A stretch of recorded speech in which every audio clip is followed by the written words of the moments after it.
giro e poi risali. Eccoci qua.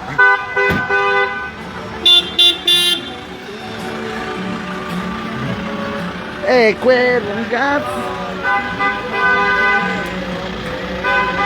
fischia così. Wow wow. Eccoci qua all'autocorteo di Udine, città paralizzata da 2 ore.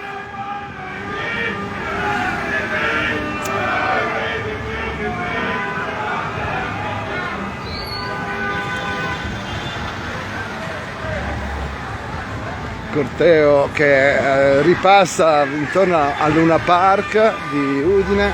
Vediamo dalla parte opposta della piazza l'inizio del corteo, vedete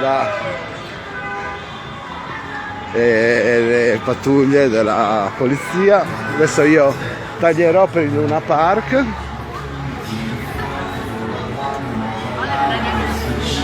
Vediamo questi ragazzi, questa è la gioventù di Udine alla quale siamo riusciti ad arrivare veramente alla grande. Volevamo portare il messaggio laddove era difficile portare. Come vedete tutta la piazza, vedete, è un'area verde e ci sono queste attrazioni, come si definiscono,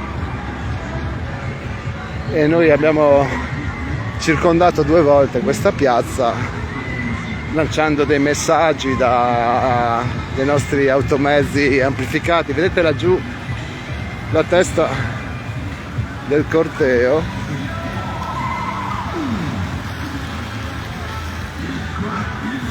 molto lento, e comunque penso che migliaia e migliaia di persone siano state coinvolte dal corteo, volenti o nolenti. Vedo laggiù il mezzo verde, vediamo se riesco a inquadrarvelo bene.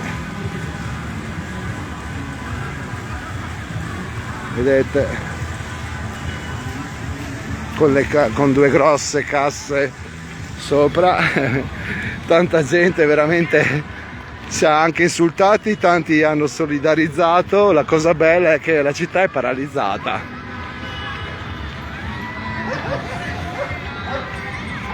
Qualcuno anche un fumogeno.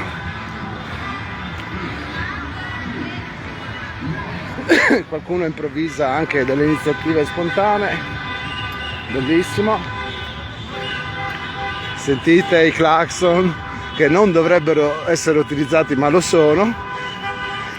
E il corteo tra l'altro si è anche ricompattato in questo giro. Bellissimo. Ecco, un ragazzetto giovane ha acceso un fumogeno per noi, molto carino, veramente.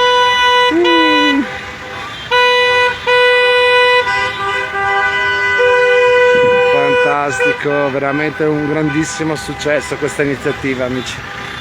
Anzi, ve la suggeriamo. Ringraziamo gli amici di Vivere o Sopravvivere che hanno proposto per primi questa iniziativa a Trieste.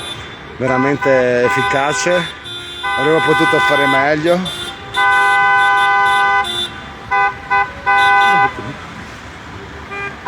Bene, proseguiremo, arriveremo di nuovo al parcheggio tra un po'.